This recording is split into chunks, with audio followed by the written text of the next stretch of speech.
Go. Hello and welcome to our third food webinar. Hopefully you've had a chance to go back and watch weeks 1 and weeks 2. If not, please feel free to do so. You'll get some more information. But today I know a lot of people are really looking forward to learning how to do some home cooking and how to prepare your own raw foods. So with that, we're going to get started, and feel free to type in questions as we go. So food is the foundation of life, part 3. Today we're going to address home cooked and raw preparations, and it'll always be true, you are what you eat. I don't think that's ever going to change. So really quick, what is real food? Fresh fruits and vegetables, organic, locally sourced, fresh meats without preservatives, additives, antibiotics, whole grains again. If you can find organic, that's better. Okay, last week we talked about the different pet food formulations, and this week we are going to hone in on the home cooked and the raw. So, the first thing that you have to realize with home cooking, keep it simple. It doesn't have to be complicated. Quick story, most of you know that my significant other, Hugh Grant, is from Texas, and when he took me to meet his family 6 or so years ago, we went to his brother's house and I met his family, and they had a couple of dogs, one of which was really old, and I of course noticed that there was some really nasty dry dog food in the bowl, and certainly not one of the higher quality ones that we've been talking about and recommending. And so, silly me, I've just met these people and I said, would you like to learn how to home cook for your dogs? And they thought I was crazy.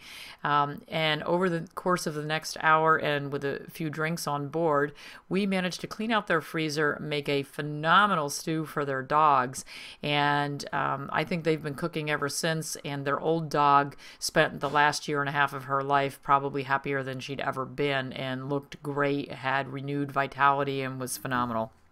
So it didn't have to be anything really complicated. We basically went through their freezer and said, oh, a little of this, this would be great, and ended up being a really good time. So the secret to home cooked food: buy a crock pot. It's going to be your best friend. And the size of the crock pot that you buy will determine the number of meals that you can make at one time. That's also going to vary depending on how large a dog you have or how many dogs you have. When we bought our crock pot from Williams-Sonoma, we bought the largest one they had, and we make huge pots of stew. Of course, we're feeding anywhere from 7 to 10 dogs at a time, and sometimes our cats join in with that. So you don't have to buy the most expensive crock pot. You can get a really inexpensive one.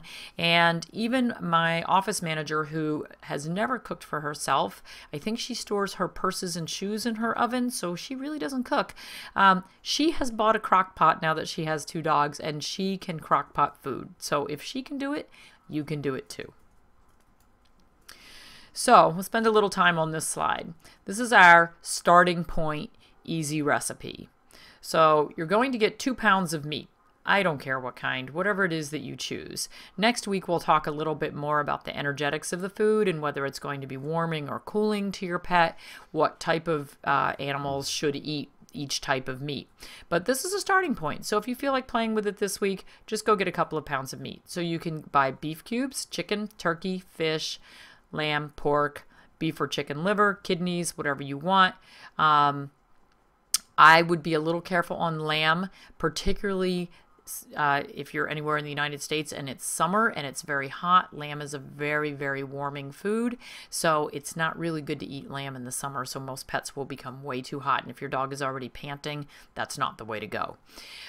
Certainly, if you can get grass-fed or organic or free-range, the healthier the meat you put into the pot, the healthier the food that's going to come out on the other end.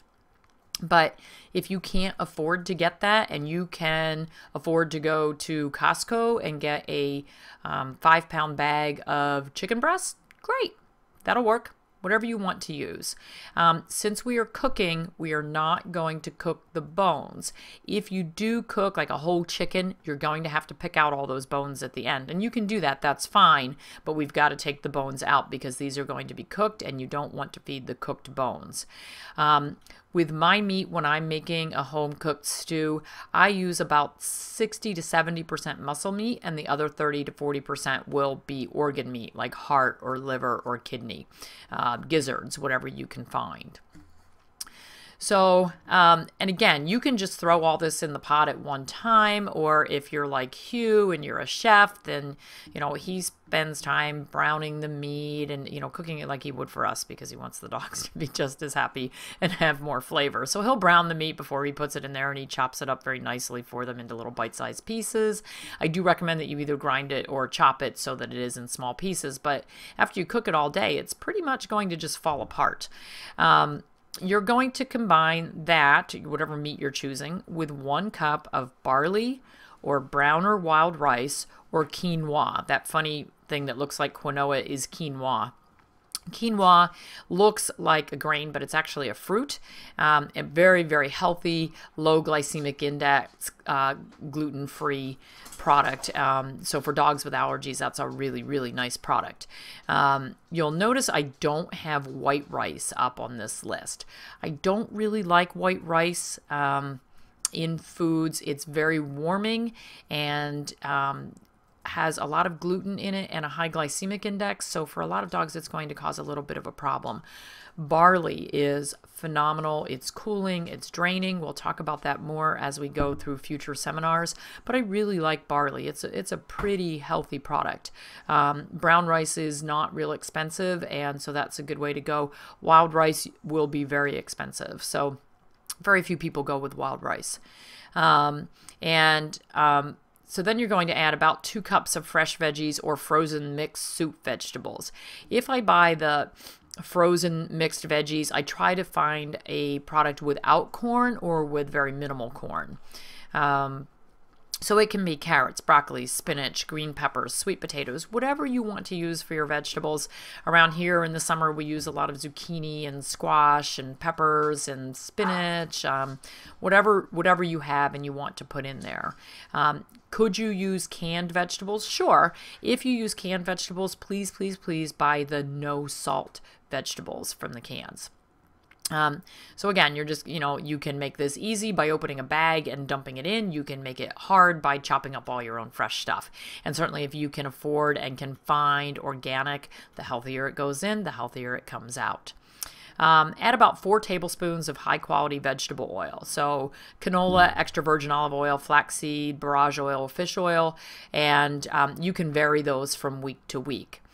So to that mix in your crock pot, then you want to pretty much fill with water close to the top of the pot. So you're going to have this stew down over the course of the day, and all the vitamins and juices from the meats and the vegetables are all going to break down into that juice, and the dogs are going to love it. Please don't add onions. If you want to add garlic, we'll talk about that a little bit more, but it's fine. So cook this down all day. At the end of the day, your dogs are going to be going nuts because they've been smelling this cooking all day. And particularly once they start to figure out that you're doing this for them, they're going to lay in the kitchen under the crock pot for the entire day. So at the end of the day, if you have a lot of fat on the top of the mix, you can skim some of that off. Dogs have a pretty high tolerance for the fat, but we don't, particularly if you have a breed that's prone to pancreatitis or your dog has ever had pancreatitis, then please skim the fat off the top.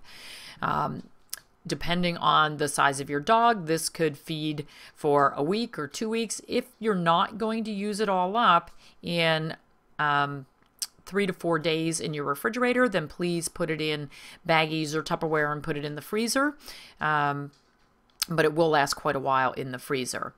So whatever you choose to put in this week's batch, next week, choose something different. So let's say this week chicken was on sale, and we said, oh, look, we're going to get some boneless chicken thighs and some chicken breasts, or we're going to throw it in with the bones and take them out, whatever. So we're going to throw some chicken in there. We found some chicken hearts, some chicken livers, and then we threw in barley and, pick 6 vegetables. Fine. So next week you say, well, we did chicken last week. let's get some beef cubes this week. Or look, lean ground beef is on sale. We can use ground beef. That's fine. It's already ground up for it. It's easy to do. So we can do that, and then maybe choose brown rice this week and choose some different vegetables and switch up your oils. So each week, by choosing different protein sources and a different grain and different vegetables, you won't end up with deficiencies in your vitamin and mineral content over time.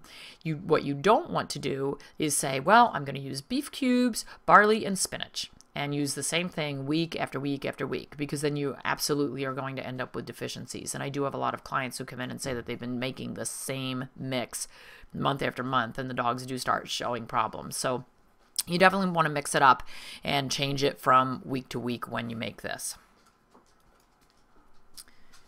Oh, on the turkey, on that, do not use butterball turkeys or other turkeys that are injected with fats or liver from Walmart, because that tends to come from animals that have an awful lot of chemicals in them. And the liver does process all the chemicals in the body. Okay, so when you're home cooking for your dog, or dogs or cats, you must add a mineral supplement if you're not using any processed foods. The reason being, when you feed a canned or a dry or a frozen raw product, there's already a vitamin mineral mix that's been added to that food, and that keeps your dogs healthy. Remember all those AFCO trials. There are nutritional research councils that have figured out how much calcium, how much phosphorus, how much magnesium, how much vitamin A, how much vitamin C, all those things that pets do need to survive. And when you home cook, you're going to get a lot of those vitamins by changing up your foods week to week, just like yourself. I mean, and some of us take a vitamin mineral supplement, not all of us.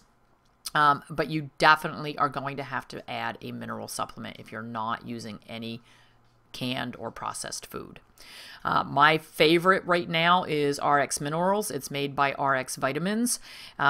This particular product was made specifically for people who are home cooking, because so many people are home cooking now. After all the food recalls and the problems, people have gotten so scared away from the processed products that people really want to cook. And so here's something that I used to see back in the mid 80s when I first got out of school and started practicing. At that time, many small dogs were fed Mighty Dog. And Mighty Dog in the cans at that time was pure meat. So it was pure beef or pure chicken, which was a great thing. At that time, they didn't have all the additives and the glutens and all the horrible things that we find in these foods today. The biggest problem was there also was no vitamin mineral supplement. The Mighty Dog was originally made to be a top dress, so you would feed that on top of the dry food that already had the vitamin mineral mix. The problem is a lot of small dogs, particularly Yorkies and Maltese, they didn't really like the dry food, and a lot of them had bad teeth, and we didn't talk about teeth and dentistry near as much back in the 80s. So a lot of these dogs had rotten, sore mouths, and they couldn't chew the hard food. So the clients would just start feeding the Mighty Dog canned by itself. And what happens, meat is very high in phosphorus and low in calcium.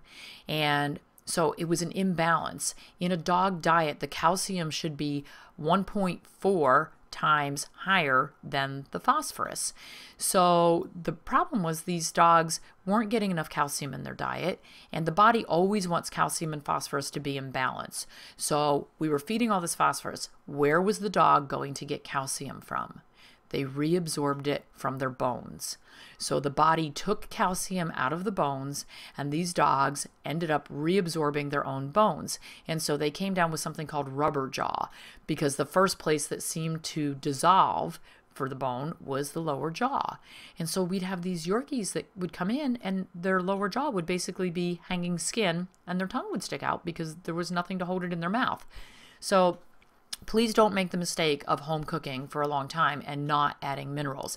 Is it going to add a little bit to your expense? Sure, but you're not spending as much money as you would on a processed dog food. That little 454 grams of powder is going to last a really long time. So please, please, please get a calcium mineral supplement for your pets. Okay, other supplements that I like, and you're going to add them at the time of feeding after you finish cooking. The first, and I think the most important, are probiotics. What are probiotics? Well, our gut is loaded with good bacteria, and those good bacteria keep our immune system in check. 70% of your immune system is in your guts. So if you don't have a healthy digestive tract, you are not going to have good health. And so a lot of these dogs with skin problems and chronic ear infections and diarrhea, it's because they don't have, allergies. It's because they don't have a good immune system, and they're not digesting their food well, and they don't have healthy bacteria in their bowel. Dogs with inflammatory bowel disease, what's the first thing that happens? They get put on Thailand powder. Thailand powder is an antibiotic. It kills off all the bacteria in the bowel. So maybe it's killing off those bad ones that we don't like, but it's also killing off the good ones. We need the good ones. So, I like to add a probiotic. Again, I like this company, RX Vitamins. It's made by a holistic veterinarian. He does a great job. It is hypoallergenic. It doesn't have, animal digest. It doesn't have, it's a vegetarian product. And I've never had any reactions with any dogs with this. You do need to keep your probiotics in the refrigerator once they're opened, because they are live bacteria in there. It's live cultures and if you were to go to a microbiology lab and dump some of this on a little agar plate, it should grow good bacteria. That's what we want it to do. So keep it in the refrigerator. The reason you have to add it after cooking, your food cannot be hot. If you take those fresh probiotics and dump them into hot food, you're going to kill them. So again, if you remember from last week, we want to feed that home cooked food at body temperature. So it's going to be right about 100 degrees. So you can either stick a thermometer in it, or you can stick your finger in it. If it feels the same as your body temperature, then it's ready to feed. So be real careful when you take it out of the crock pot the day that you cooked it. Make sure you cool it off, even though your dog is standing there dancing and saying, hurry up, hurry up. So definitely probiotics, and I recommend that for all pets all the time. I give it to my dogs once a day. I tend to do it in their dinner meal, just to keep their gut healthy, and I think it does help. Omega-3 fatty acids. I love omega-3 fatty acids. They're good for the joint. They're good for the eyes. They're good for the skin. They're good for the coat. They're just omega-3s. We can't get enough. And a lot of foods, particularly meats, tend to have the wrong ratio of omega-3 to omega-6. Omega-3 is anti-inflammatory. Omega-6 is pro-inflammatory. And we need to have a balance of both. But we need to be careful what that ratio is. And so a lot of times in the diets, the omega-6 tends to be too high, so I add omega-3s, and I tend to go higher than the doses on the bottles. So my anti-inflammatory dose on omega-3s is anywhere from 30 to 60 milligrams per kilogram of body weight. So for a 50-pound dog, that's going to be anywhere from 660 to 1220 milligrams, and that's of omega-3. Omega-3 is not the same as fish oil. So if a lot of people like to get an over-the-counter fish oil, and it says, a 2,000 milligrams of fish oil. That's great. That's 2,000 milligrams of fish oil. It is not 2,000 milligrams of omega-3. So you want to flip that bottle over, and on the side, it should say two things under omega-3. It should say EPA and DHA. You take those two numbers and add them together. So for instance, the Allergy-3 bottle in this picture, that's probably the large breed, which is a 600 milligram omega-3 capsule. And I'm not even sure what the milligrams of fish oil it is. But when you flip it over, it says it's got 340 milligrams of EPA and 260 milligrams of DHA. And I may not have the numbers exact, but when you add the two together, you get 600 milligrams. That's why it's a 600 milligram capsule. So if you have a large dog, just for maintenance, you're going to give one of those a day. For a 60-pound dog that's having arthritis and inflammatory conditions, I will probably have people give 4 of those a day. So we go pretty high on those doses if we want to use them as treatment instead of maintenance. So for maintenance, you're looking at about 30 milligrams per kilogram of body weight, or about 600 milligrams for a 50-pound dog. Okay. Synacor and RX-Zyme. Those are digestive enzymes. Now, Synacor is a really unique product because it has prebiotics. And if you remember, prebiotics are the things that feed the probiotics. And then it also has probiotics, and it also has digestive enzymes. So you get a lot of bang for your buck. It has 3 in 1. That one in that box are 30 individual packets. So it's once a day. Just open the packet and dump it in the food. So they make it really, really simple. There's no measuring, there's no figuring out, and it's 3 in 1 product. So it's pretty nice. The RX Zyme is made by RX Vitamins, and that is just a digestive enzyme. And digestive enzymes I don't use all the time. Some people believe in using them all the time because it gives the pancreas a break. It helps digest the food. I usually add it if I have a dog who's having some chronic diarrhea problems, having problems digesting their food. If you're getting undigested whole grains coming out the other end, you're having diarrhea issues, then a digestive enzyme would be a good thing to add. RX Vitamins also makes a product called Nutrigest, which has some probiotics, some enzymes, some glutamine, and it's very, very soothing to the digestive system. So that's another one if you're having digestive issues, can really help out with some things. Okay. All right, so things you might want to add to that home-cooked diet. So you've crock-potted a nice meal. And do you have to crock-pot? Nope. We went to the shore a few weeks ago. We forgot to take our frozen raw with us and said, oh, geez, what are we going to do? So we ran to the grocery store and we bought some hamburger. We bought, I think we had some brown rice, and we bought some fresh vegetables, and we just went home and cooked it up in a pot and then threw it in the fridge for the weekend, and it was great. And then we added some other things to it. So these are some things you might want to add. Hard-boiled eggs. I absolutely love hard-boiled eggs. I like to boil up a pot of eggs and leave them in the fridge at all times because they're good for a couple of different things. They're really good as treats. So you need to give your dog a treat? Great, give him an egg. You run out of dog food, you don't have anything cooked in the house, he can have breakfast of hard-boiled eggs. He can have dinner of hard-boiled eggs. Is it a complete diet? No. Is it a healthy diet? Sure. Do we ever have eggs for breakfast? Sure. So, you know, if you're desperate, throw some hard-boiled eggs in the bowl, chop them up, add a little warm water. Great, you've got dinner. Eggs are blood and Jing tonics. We'll talk about that again later in a couple weeks. But so dogs that are anemic, are deficient older dogs who are, you know, getting a little weak and run down, these are phenomenal. They really help build a lot of things, and they're really good for dogs and kidney disease. And a lot of dogs and kidney disease, or dogs with cancers, are tough to feed because they don't like a lot of things. But the hard-boiled eggs are something that they like, and besides hard boiling, you could scramble them. Sometimes an older dog loves a little warm scrambled egg, and they'll eat that when they won't eat anything else.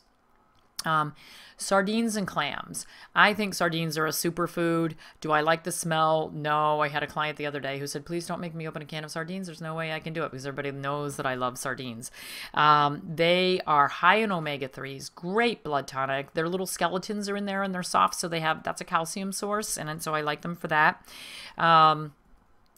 They do smell bad, and you know, you have to be able to deal with that. If you have spaniels, please tie their ears back because the sardines are going to stay in their ears for a long time. Clams. Love clams. You need to rinse them. They're really, really, really salty. Why do I love clams? Because they are a wonderful phlegm drainer.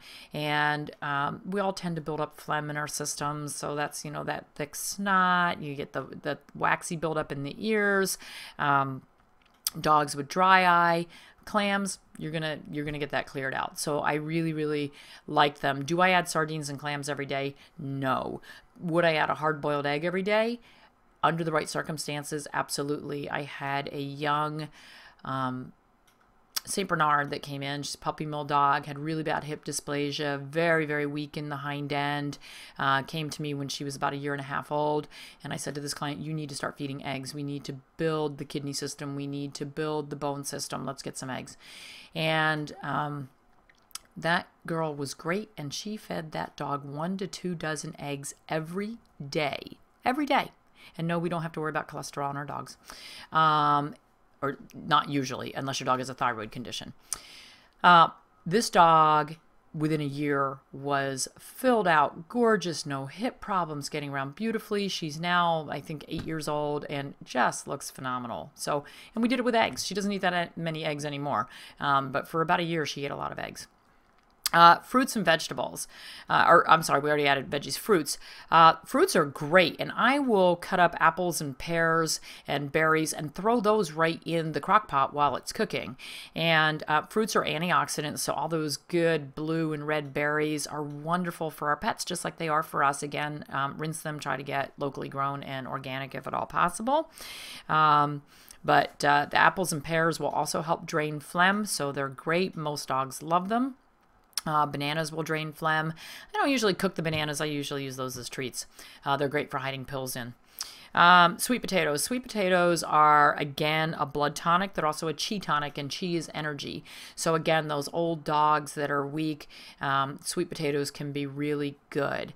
The orange flesh sweet potatoes tend to have a slightly higher glycemic index than the white flesh sweet potatoes, or yams, whatever they are. So if you have a diabetic dog and you want to feed sweet potatoes, go for the ones that are lighter in color than the rich orange ones, because it'll be better for them as far as the glycemic index. Pumpkin. Pumpkin is similar to sweet potato in that it is a great blood tonic. It's a great energy source as a chi tonic. So for dogs that are having problems digesting, they've got stagnation in their digestive tract. The food is just sitting there like a lump. So this is why when you eat a big steak, it's really nice to have a sweet potato or some pumpkin with it, because it's going to help push it on through. So a lot of times with dogs that are having digestive issues, whether it be diarrhea or constipation, they're having anal gland issues, the first thing everybody says is, oh, add a little pumpkin to his food. Well, it works because it's a chi tonic. It adds energy, so it's going to get stuff moving through, but it also has a lot of fiber, so it helps bind up if you're having a diarrhea issue. So let's see, beans. Beans are a great protein source, so you can add some beans and cut back on the meat a little bit. It's a less expensive way to get your protein where you want it to be. And beans that are long cooked over the course of the day, dogs really like, and it's not going to cause digestive issues. And it's going to be a low fat source and a low glycemic source for some of those diabetic or pancreatic problem dogs. And I don't have on this list fresh herbs. So I said we were going to come back and talk about garlic, and somebody posted a question to me the other day about garlic and said, oh, there's a big sign in my veterinarian's office that says don't feed garlic to dogs because it's toxic. Well, no, it's not. It is in high enough quantities. So garlic is a great mover and shaker. It can really increase chi and energy. It is antibacterial, antiviral, antifungal. It has a definite place in the diet. I used to have a riding student whose mother ate 40 cloves of garlic a day. I have to think that's probably at the toxic level. And she was a really, really sickly person, so I don't think it was working. I think her diet was way off. But certainly for dogs that are having, again, digestive issues, stagnation problems, a half a clove of garlic crushed up and added to the meal, absolutely fine. You're not going to do any damage with that. Garlic, in order to have its active principles really work, has to be exposed to air and crushed. So you want to peel it and then crush it and then expose it to the air for a couple of minutes and then mix it in. Can you cook it in the food? Sure. Crush it, cook it in your crock pot if you want to, and mix it in there. That's no problem at all. Parsley is another good herb, really, really good blood tonic, good for digestion. It gives them fresh breath. So curly parsley or Italian parsley. Personally, I'm a fan of curly parsley, but it might be a little bit too bitter for some animals and some people. So whichever you like better, see what your dog likes better. You can chop that up, you can add it fresh, or you can add it into your crock pot. So how much to feed? So this gets a little bit tricky, and this is where you might want to have your pen and pencil if you didn't already, because I'm going to give you some things that aren't on this slide. So pets will eat approximately 2 to 3% of their body weight a day. So 2% of 50 pounds is going to be 1 pound. So that's 16 ounces of food split into 2 meals. But you have to remember that your calorie count is going to be different depending on what you put into that meal. So, this is pretty variable as far as the number of ounces. For the stew, I would say, when you make up according to my recipe, it's usually about a cup per 30 pounds twice a day, but it's really, again, variable depending on what you put in there. So if you're one of those people who's really, really anal about knowing exactly how many calories are going into your dog, I'm not one of those people. I'm Hugh is a chef who has to measure everything he cooks, although I was making fun of him today because when he cooks for the dogs, he doesn't measure anything. He's, oh, this looks good, I'll throw some of this in. Oh, that's good, I'll throw that in. When he cooks for us, everything is measured. When I cook, a little of this, a little of that. And so it's kind of fun, but I do have clients who come in and they want to know, to the grain of rice. I had one guy who came in and he said, I'm feeding my dog 17 pieces of kibble at each meal 3 times a day. I think she's too thin. And I said, oh, yeah, she's really too thin. You need to increase that. Well, how much should I go to 23 pieces of kibble? Now, to me, that's his metal personality showing through. We'll talk about personalities, but he absolutely had to have it that precise, and that's hard for me because I'm not that type of person and I'm not that precise. So hopefully I'm going to give you enough information that if you want to be that precise, you'll be able to figure it out.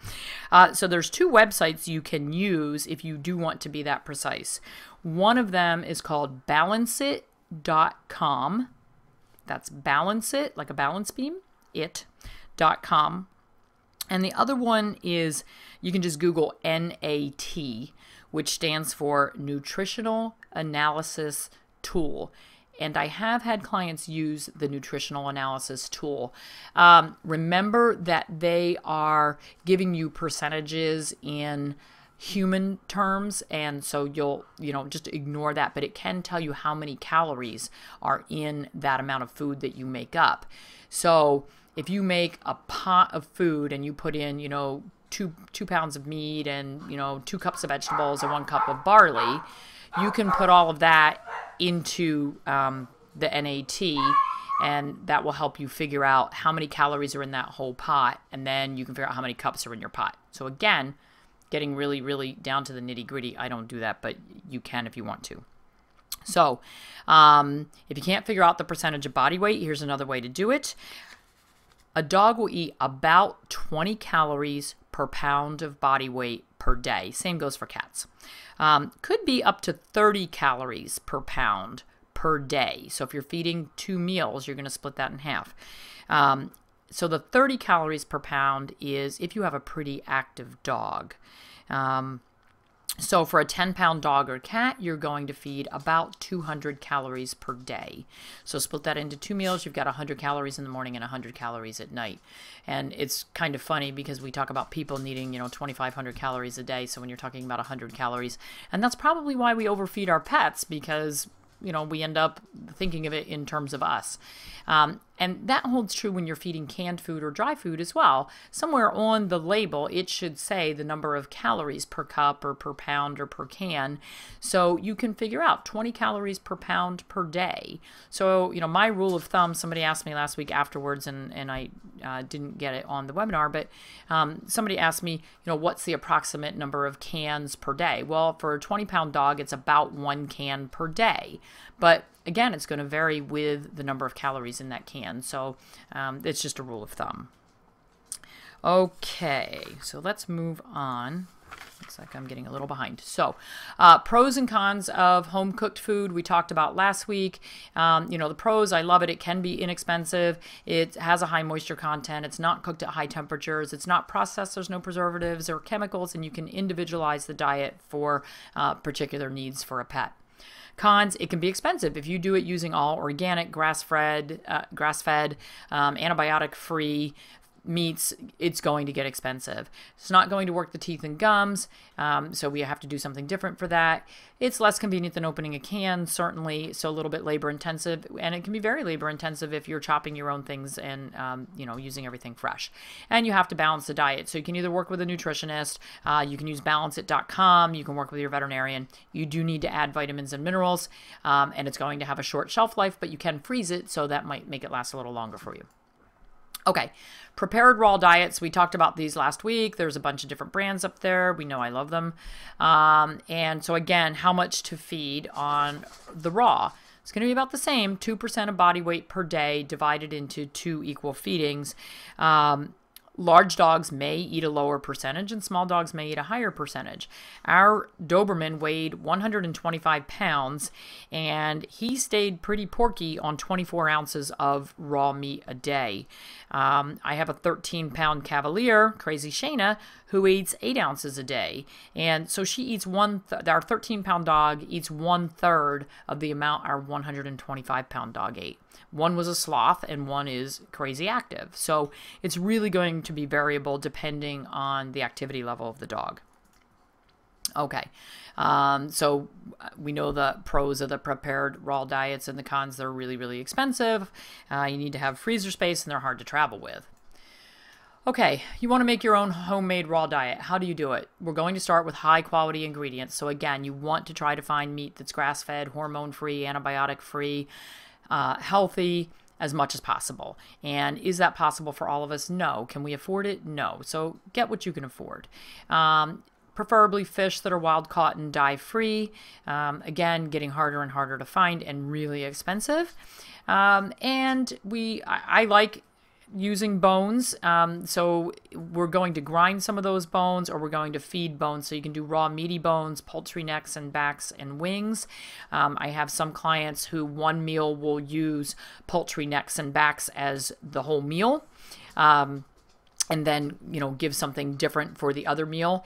And I'll tell you, some of the big breeds of dogs, they just love taking, those pieces of chicken with all that, or duck or turkey with all that bone in there. And they just, go to town on it and really have a good time.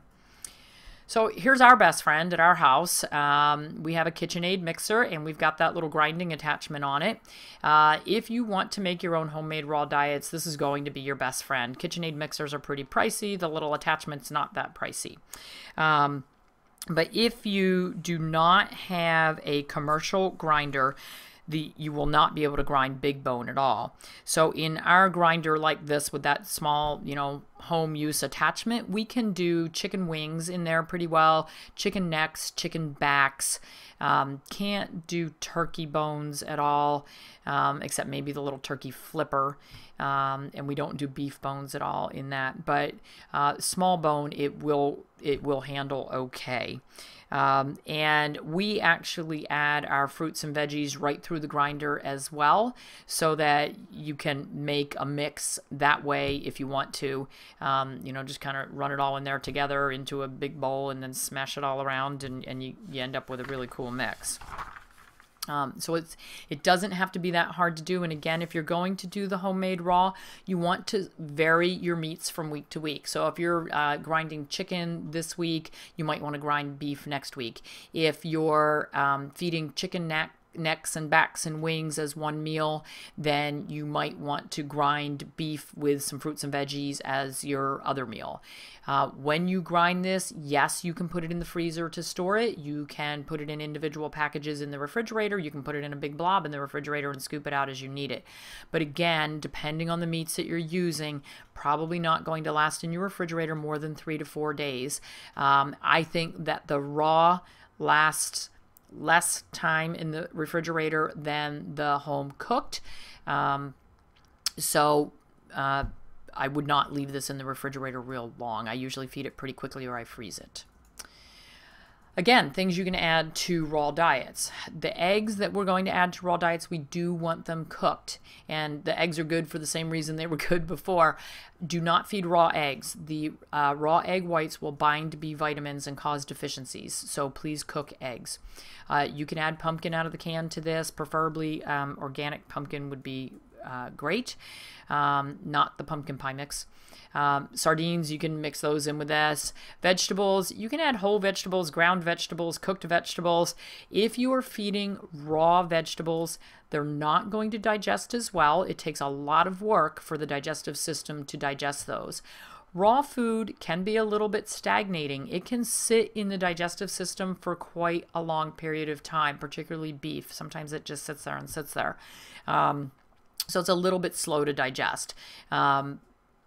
One thing you do not want to do is make a raw grind and put it on top of dry dog food. You should never mix those two together in a meal because they digest at totally different rates, and the dog system is going to kind of throw up a red flag and say, what are we doing here? So please don't do that. I have some clients who say, look, I can't afford to do raw diet all the time.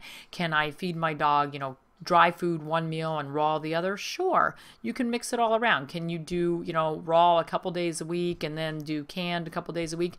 Sure. Your dog's system might be, a little bit out of whack because every time you change, they do have to adjust to that. But I do have people that in particular will go between like a canned food at one meal and a raw food at the other meal. That tends to be a little bit easier. We all know I'm not a big dry food fan. Anyway, fruits, love berries, bananas, mangoes, pineapple, apples, pears, whatever. No grapes or raisins.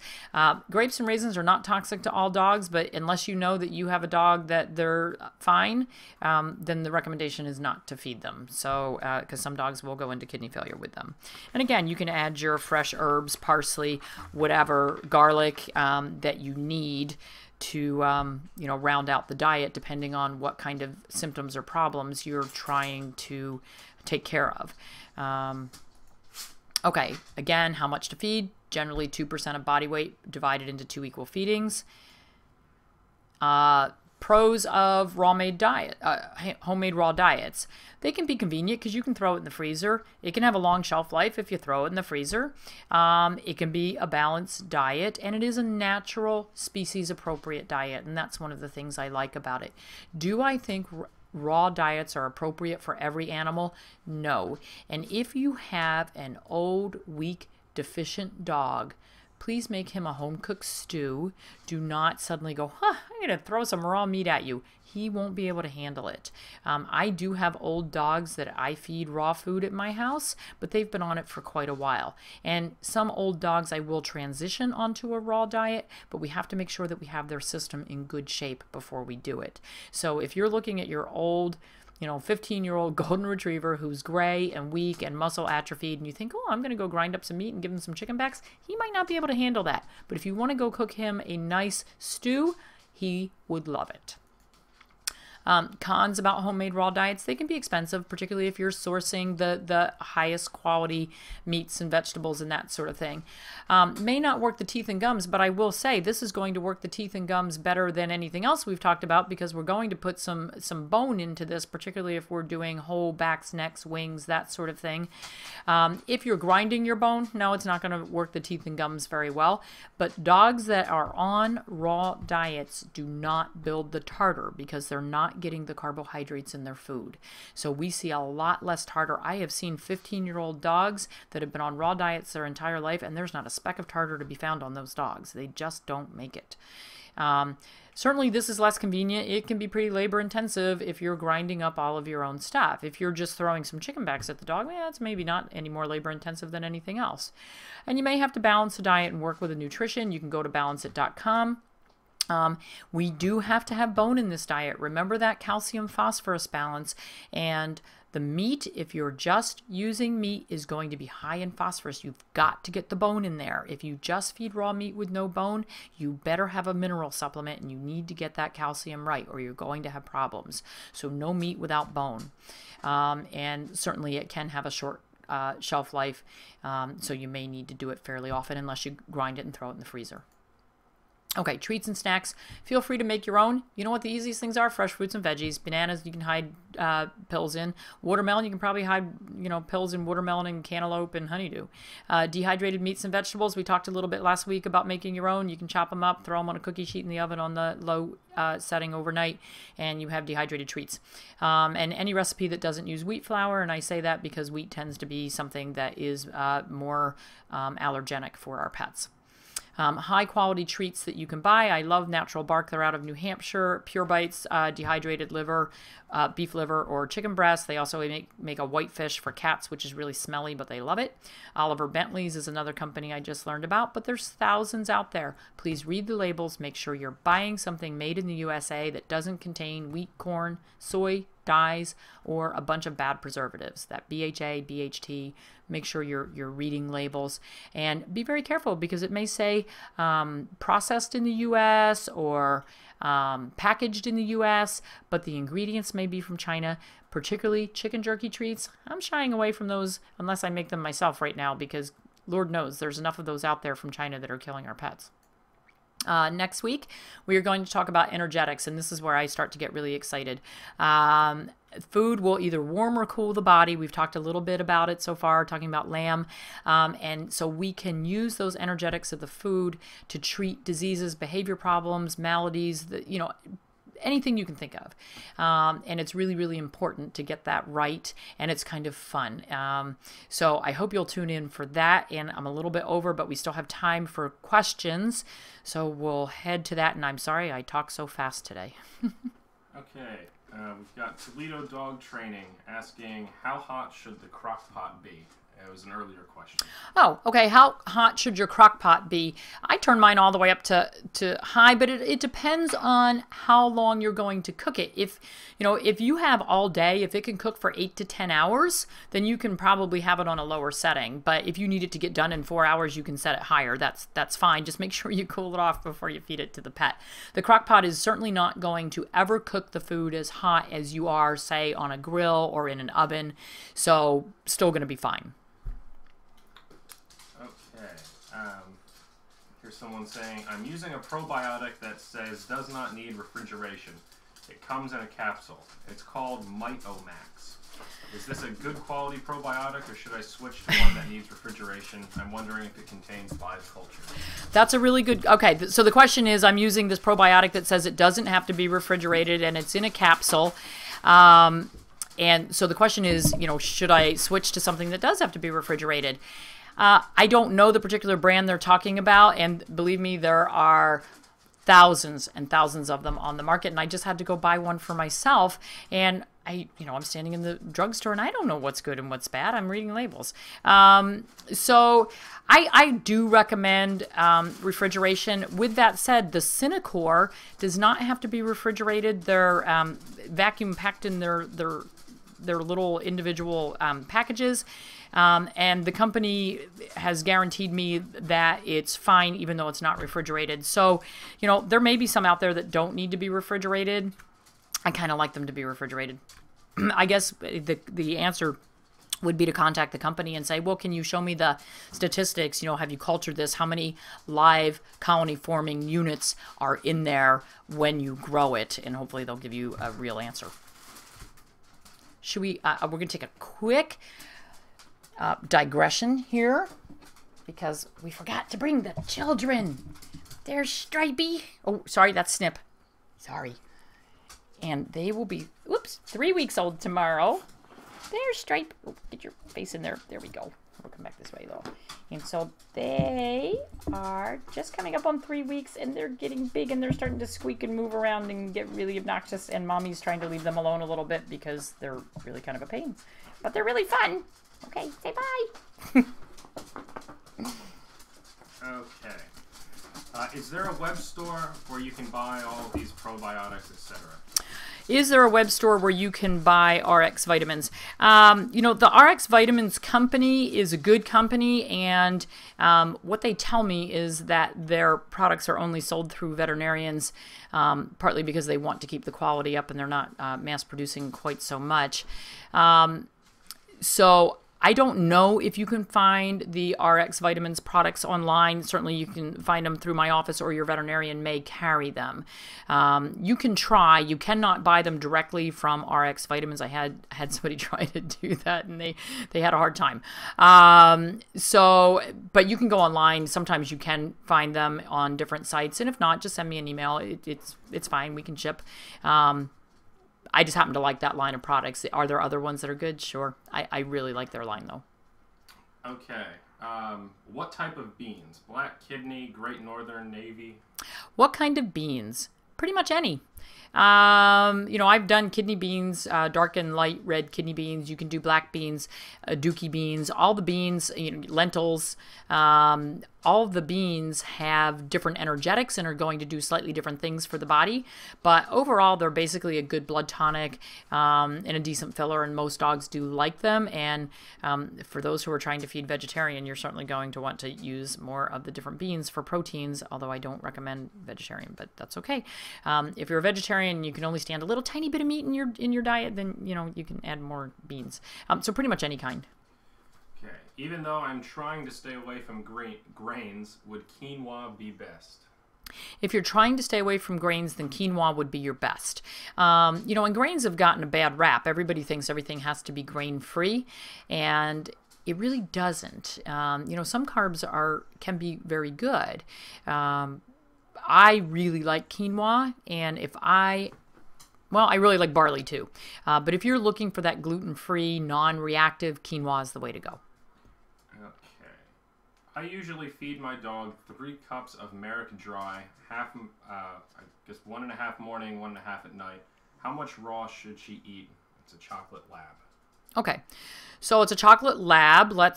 If she's eating 3 cups a day, I'm going to say she probably weighs about 60 pounds. So for a 60-pound dog,